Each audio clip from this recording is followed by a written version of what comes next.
So it seems every day more and more citizens are taking to protest in the streets at Tesla dealerships, and as you're going to see in today's video, smack dab in the place that started this whole mess.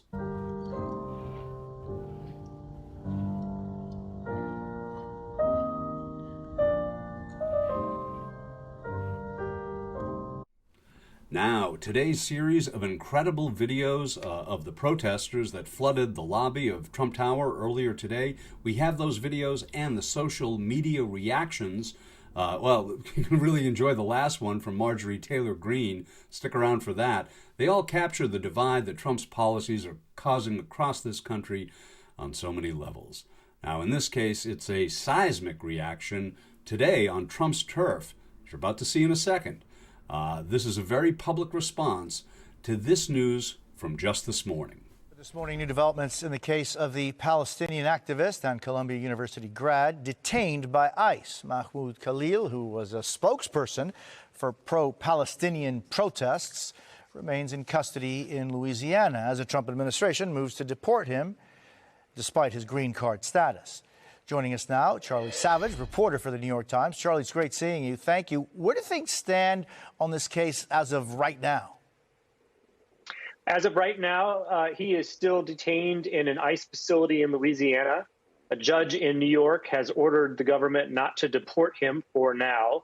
There is a series of sort of complicated legal fights going on about whether New York is even the right place for a challenge to his detention to happen, because he had been moved to New Jersey and then Louisiana along the way. So maybe judges there should be the ones overseeing this case. And there's fights over the power that the Trump administration is invoking to deem him deportable and whether it is constitutional. That hasn't been queued up yet, but is clearly along the way. It's a very obscure statute that, as far as I can tell, has only been used once.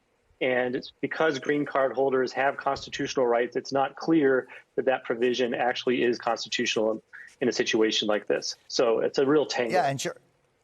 Yeah, the question many have is, what are the rights of the American government vis-a-vis someone who has been accepted to come in with initially a visa and then a process of naturalization? But what are the rights of the government to have or not have someone come into the country? Well, when someone is not in the country yet, the government, the executive branch, has plenary authority to decide we're not going to let this person in.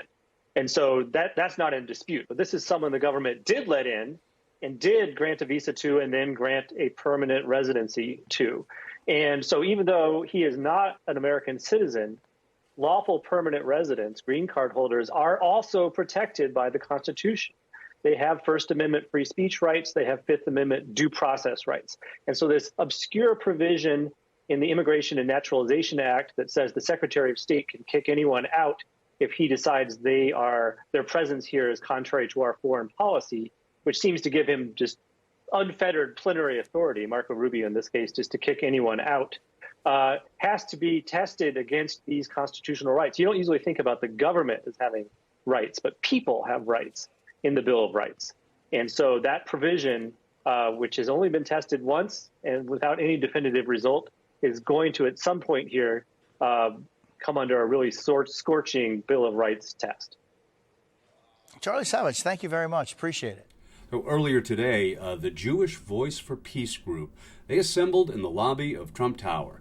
And the reactions, across the internet are, as you might imagine, stunning. Now, we have all that great footage and some of these amazing reactions as well, including a capper from a post from Marjorie Taylor Greene. You know, she's really one for something arrogant or stupid or insipid to say, and, well, today's no different. Stick around for that. But most importantly, let's take you now to Trump Tower earlier today for the protest with the Motest.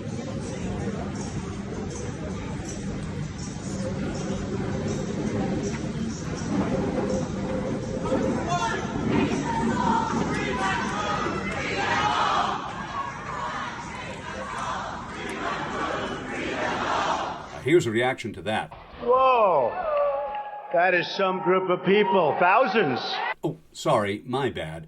Here's an actual reaction from a Twitter or X post American Jews protesting in favor of Palestinian Hamas supporter. 2025 is unreal. Well, I'll buy that. When demonstrators occupied Trump Tower in New York City today to demand the release of pro-Palestinian organizer Mahmoud Khalil, a legal permanent resident of the U.S. and graduate student at Columbia University, this is what they had to chant.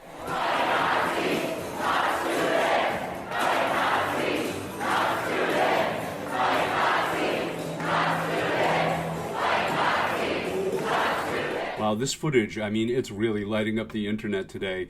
And the reactions to fight Nazis, not students, that chant, it's been amazing.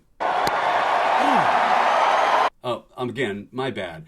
This is what was actually posted on that guy's social media site just hours ago, Arrest and Deport. In fact, a judge has temporarily blocked the deportation efforts for Khalil so far. That didn't stop these voices of support from making their case.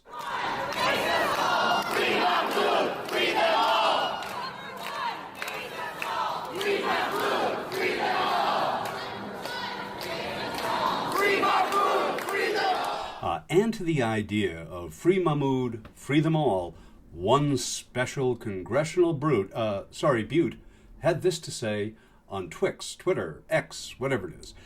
Said Marjorie Taylor Greene protesters have occupied Trump Tower in New York City, chanting free Mahmoud, free them all. I know the owner of that building, and he will definitely be pressing charges. Well, as this disaster of a presidency lurches and jerks through the china shop of American democracy, escapism, it seems, is the thing that many Americans are needing and are turning to detach from the grim realities of the day.